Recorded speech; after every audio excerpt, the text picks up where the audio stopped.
Buongiorno a tutti, buon lunedì, benvenuti a questa nuova edizione del TG Rosso Blu. Iniziamo l'edizione odierna del notiziario come di consueto parlando dei dati del coronavirus in Sardegna. Sono diventati 35.774 i casi di positività nell'isola. Nell'ultimo aggiornamento infatti sono stati rilevati altri 202 nuovi casi. Si registrano 5 decessi, salgono dunque a 903 in tutto. In totale sono stati eseguiti poco più di 527.000 tamponi, con un incremento di 3.119 test. Sono invece 507 i pazienti attualmente ricoverati in ospedale in reparti non intensivi, mentre sono 48 i pazienti in terapia intensiva. Le persone in isolamento domiciliare sono 17.193. Il dato progressivo dei casi positivi comprende 16.697 pazienti guariti, più altri 426 guariti clinicamente. Sul territorio dei 35.774 casi positivi complessivamente accertati, 8.207 sono stati rilevati nella città metropolitana di Cagliari, 5.912 nel sud Sardegna, 2.872 a Oristano, 7.228 a Nuoro e 11.555 a Sassari. E dopo oltre 2 mesi di chiusura, i musei civici di Cagliari sono pronti alla ripartenza. Oggi apriranno la Galleria Comunale d'Arte, il Palazzo di Città e il Museo d'Arte Siamese Stefano Cardu. Il protrarsi della chiusura, è detto in una nota, ha permesso di tenere vivo il dialogo con gli amici dei civici attraverso una ricca offerta di contenuti sviluppati sul web e continuando a lavorare anche negli uffici in attesa della tanto sperata riapertura. Un piccolo importante passo per un ritorno alla normalità, che in questa prima fase prevede l'apertura soltanto nei giorni feriali, da lunedì al venerdì, ovviamente nel rispetto di tutte le regole per la sicurezza come la scorsa estate, con obbligo di mascherina, mantenere il distanziamento, assicurare gli ingressi contingentati ed effettuare le prenotazioni online. Alla Galleria Comunale d'Arte, ospitata all'interno dei Giardini Pubblici di Cagliari, l'esposizione permanente, che comprende la collezione in grao, è costituita dalle opere dei più grandi maestri italiani del Novecento, tra cui Umberto Boccioni, con 31 opere fra dipinti e disegni, Giacomo Balla, Mario Sironi, Fortunato Depero, Gino Severini, Filippo De Pisis, Carlo Carrà, Ottone Rosai e Mario Maffai. A Giorgio Morandi è dedicata la sala che espone 3 oli, 9 disegni e l'importante carteggio fra l'artista e il collezionista in grao. A tutto questo si aggiunge la mostra temporanea Giorgio Princivalle, l'anima malinconica delle cose, a cura di Fisio Carbone e Stefania Meri. A Palazzo di Città, visto il grande successo di pubblico, proroga della mostra Steve McCurry Icons sino al 31 di marzo. La mostra, curata da Biba Giacchetti, sbarca per la prima volta in Sardegna con 100 scatti che raccolgono il meglio della vasta produzione del grande fotografo americano, esponendo i vari aspetti della sua straordinaria attività ormai quarantennale. Al Museo d'Arte Siamese Stefano Cardu, il gioiello d'Oriente nel cuore più antico della città di Cagliari, l'esposizione della preziosa collezione di oggetti d'arte provenienti dall'estremo Oriente. Trasferita per essere salvata dai bombardamenti durante la Seconda Guerra Mondiale nelle grotte dei Giardini Pubblici, la collezione fu riordinata dall'orientalista Gildo Fossati ed esposta nella Galleria Comunale d'Arte fino al 1981, per poi essere ospitata in via definitiva nella parte più alta della Cittadella dei Musei. E parliamo di giornalismo, parliamo di comunicazione. È stato prorogato fino al 28 febbraio il termine ultimo per la presentazione dei lavori relativi al concorso Gianni Massa, 3 sezioni, giornalismo, università, scuole secondarie di secondo grado. Il premio, arrivata alla seconda edizione, è patrocinato dal presidente del Consiglio regionale Michele Pais, dagli Atenei di Cagliari e Sassari, Ordine dei giornalisti della Sardegna, Associazione della Stampa Sarda, Garante dell'infanzia e dell'adolescenza, al MIUR, Direzione Scolastica Regionale. Lo slittamento del termine, originariamente previsto per il 31 gennaio, è stato deliberato dal Corecom nel corso dell'ultima seduta. Il premio è stato istituito proprio dallo stesso comitato nell'ambito delle iniziative realizzate a tutela e garanzia dell'utenza e volte a favorire l'educazione ai media, nonché l'uso responsabile dei mezzi di comunicazione, la conoscenza, la capacità di analisi e di interpretazione critica dei linguaggi, dei contenuti e dei messaggi trasmessi.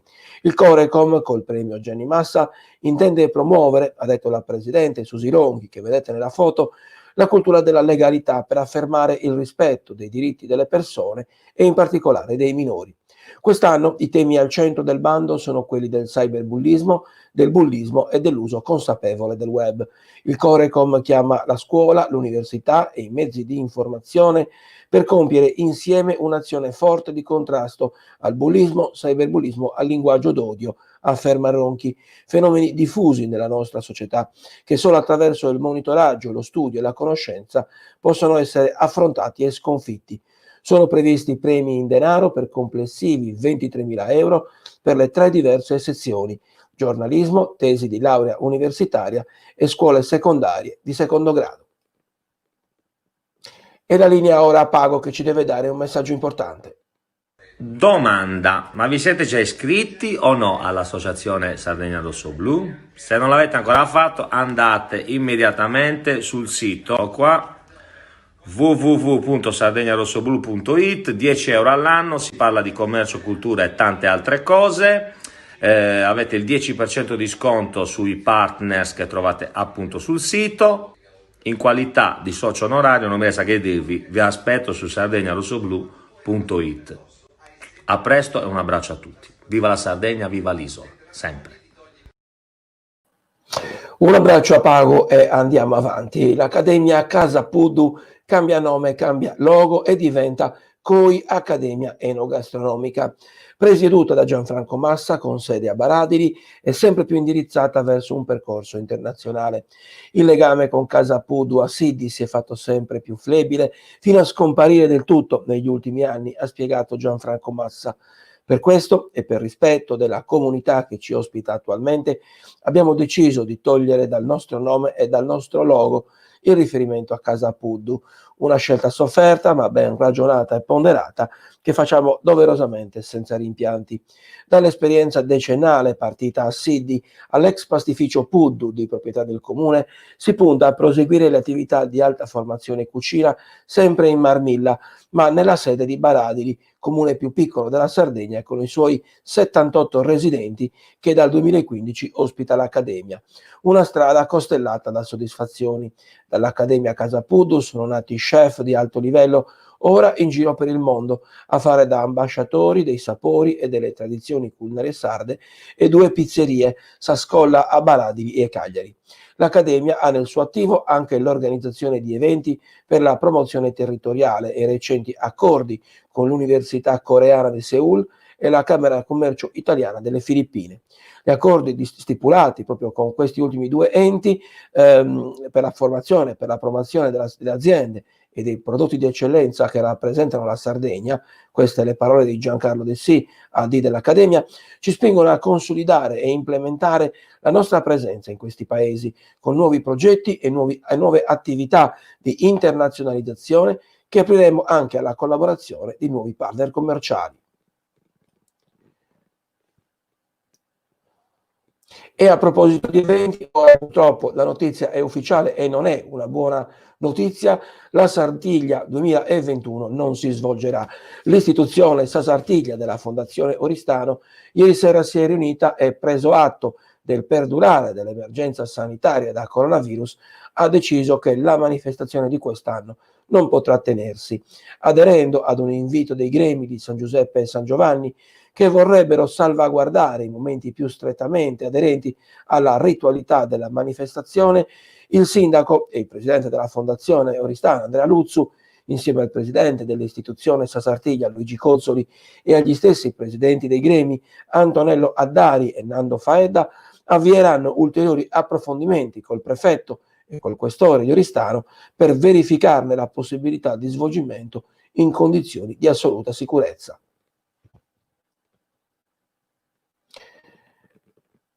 E parliamo di calcio, questa sera c'è praticamente il Monday Night, il posticipo tra Cagliari e Milan. Cercheremo di mettere in difficoltà i rossoneri, stiamo preparando la gara nel modo giusto. Pioli ha fatto ottimo lavoro, il Milan ha costruito una squadra vera con grande coesione di intenti che lavora bene insieme e ha un giocatore su tutti che si chiama Ibrahimovic. Queste le parole del mister del Cagliari, Eusebio Di Francesco, ieri sera alla vigilia del posticipo contro i rossoneri.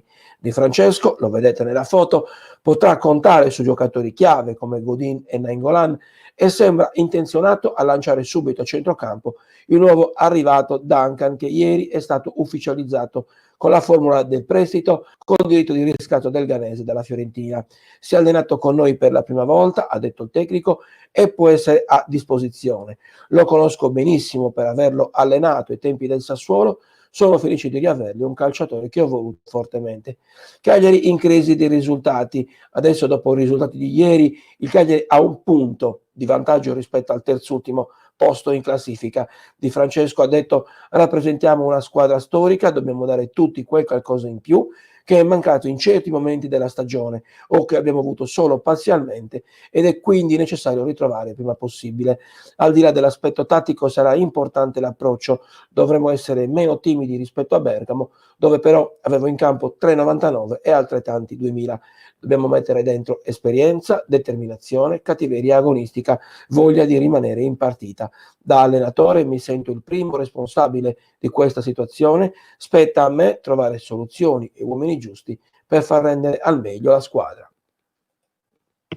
E vista la quasi contemporaneità, oggi non andrà in onda 11 più uno rosso-blu perché il Cagliari gioca alle 20:45, la trasmissione solita va in onda alle 21, abbiamo preferito rimandare a domani, quindi domani ovviamente vi aggiorneremo, ore 21, 11 più uno rosso-blu martedì, per commentare proprio la partita tra Cagliari e Milan. Bene, era questa l'ultima notizia del TG di oggi, io vi ringrazio per l'attenzione, vi do appuntamento alle prossime edizioni. Buon lunedì a tutti.